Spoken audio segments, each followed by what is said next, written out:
You,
John Fitzgerald Kennedy, do solemnly swear I, John Fitzgerald Kennedy, do solemnly swear that you will faithfully execute the office of President of the United States. that I will faithfully execute the office of President of the United States And will, to the best of your ability, and will, to the best of my ability, preserve, protect, and defend the Constitution of the United States. preserve, protect, and defend the Constitution of the United States. So help you God. So help me God.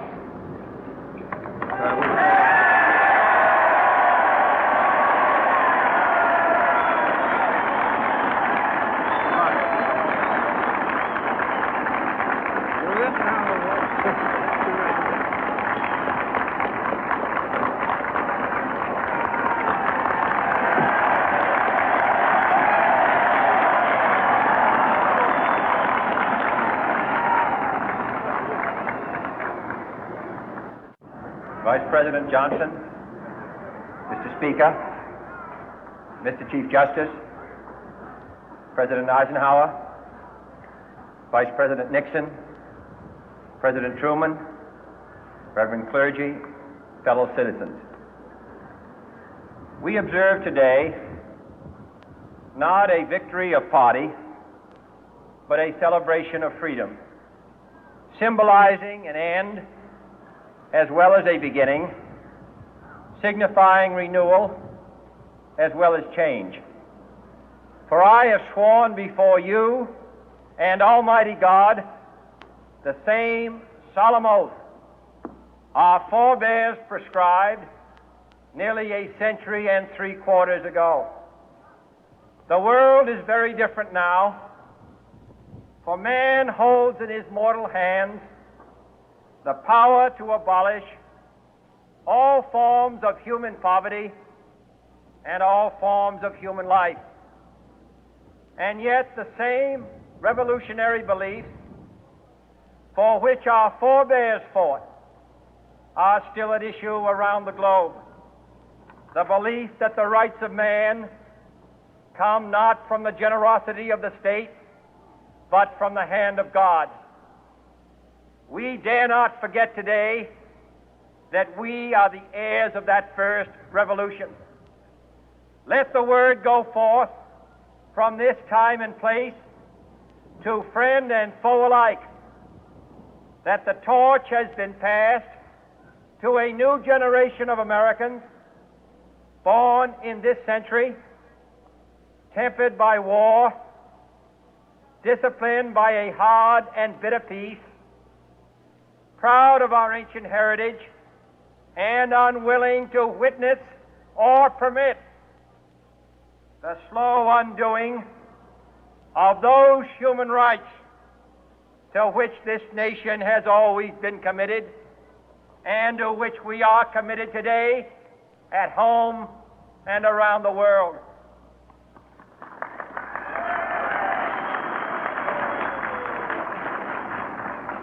Let every nation know, whether it wishes us well or ill, that we shall pay any price, bear any burden, meet any hardship, support any friend, oppose any foe to assure the survival and the success of liberty.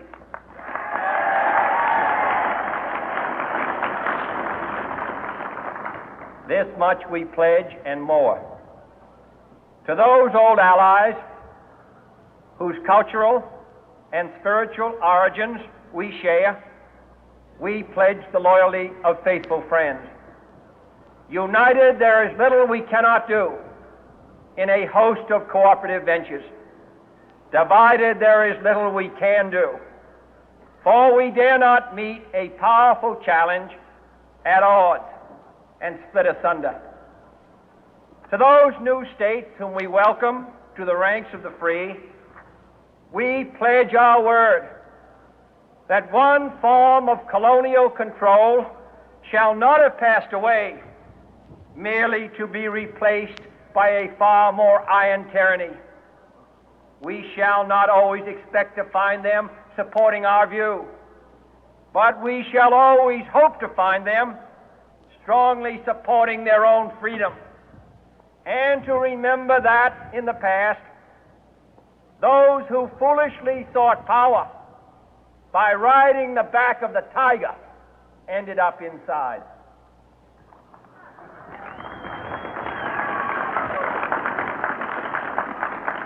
To those people in the huts and villages of half the globe struggling to break the bonds of mass misery, we pledge our best efforts to help them help themselves for whatever period is required, not because the communists may be doing it, not because we seek their votes, but because it is right. If a free society cannot help the many who are poor, it cannot save the few who are rich.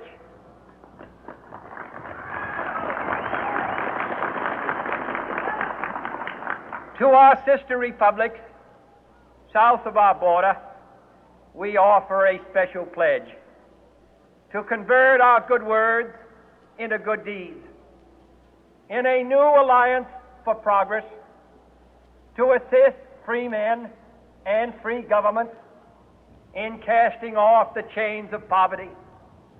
But this peaceful revolution of hope cannot become the prey of hostile powers. Let all our neighbors know that we shall join with them to oppose aggression or subversion anywhere in the Americas. And let every other power know that this hemisphere intends to remain the master of its own house.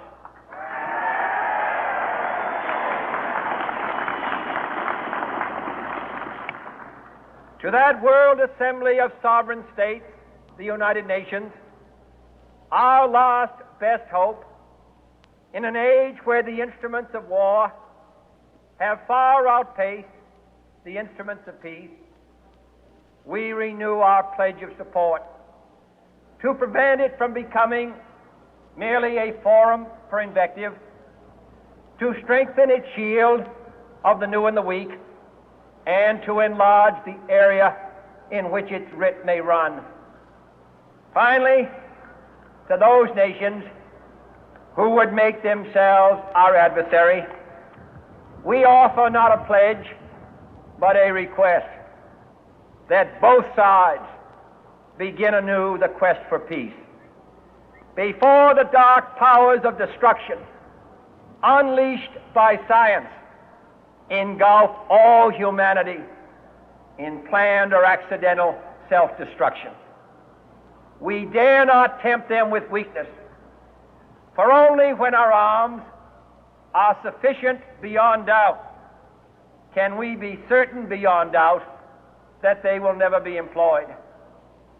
But neither can two great and powerful groups of nations take comfort from our present course, both sides overburdened by the cost of modern weapons, both rightly alarmed by the steady spread of the deadly atom, yet both racing to alter that uncertain balance of terror that stays the hand of mankind's final war.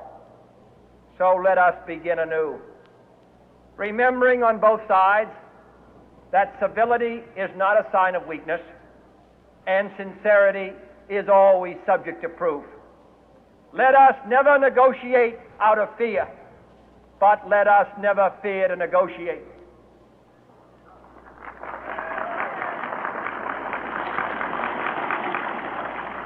Let both sides explore what problems unite us, instead of belaboring those problems which divide us. Let both sides, for the first time, formulate serious and precise proposals for the inspection and control of arms, and bring the absolute power to destroy other nations under the absolute control of all nations.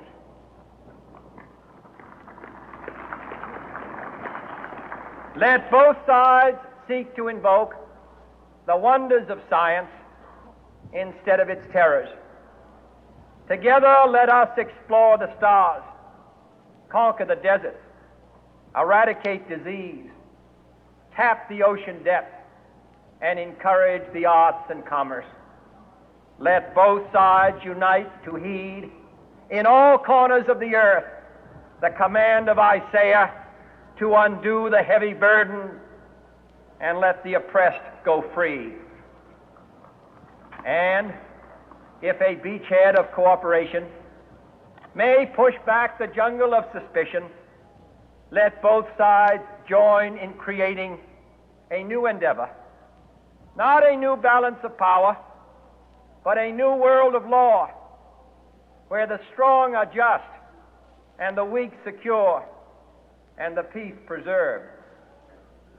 All this will not be finished in the first 100 days, nor will it be finished in the first 1,000 days, nor in the life of this administration, nor even perhaps in our lifetime on this planet. But let us begin.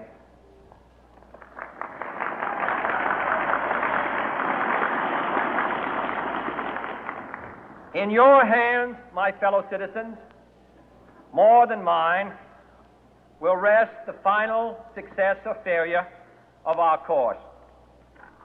Since this country was founded, each generation of Americans has been summoned to give testimony to its national loyalty.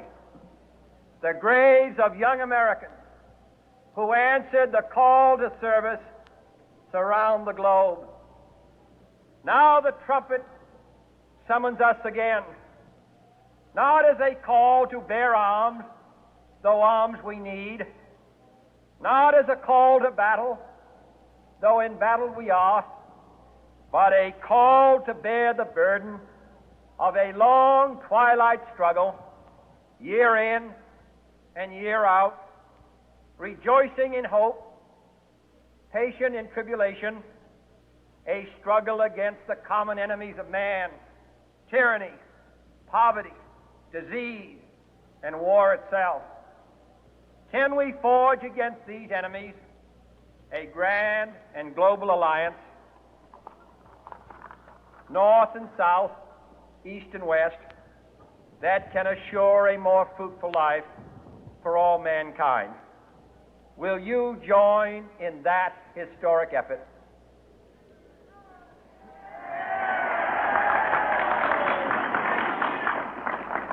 In the long history of the world, only a few generations have been granted the role of defending freedom in its hour of maximum danger. I do not shrink from this responsibility. I welcome it.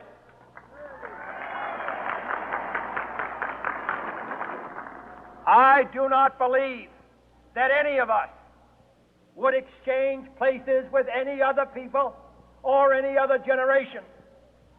The energy, the faith, the devotion which we bring to this endeavor will light our country and all who serve it.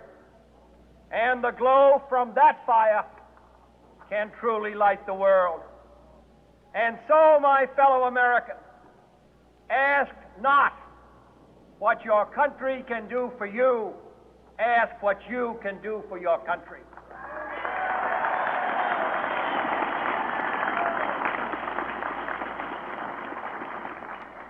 My fellow citizens of the world, ask not what America will do for you, but what together we can do for the freedom of man.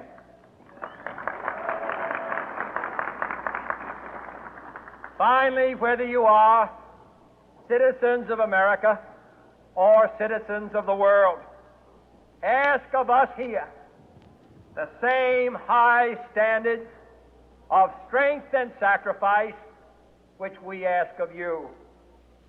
With a good conscience, our only sure reward, with history the final judge of our deeds, let us go forth to lead the land we love, asking His blessing and His help, but knowing that here on earth, God's work must truly be our own.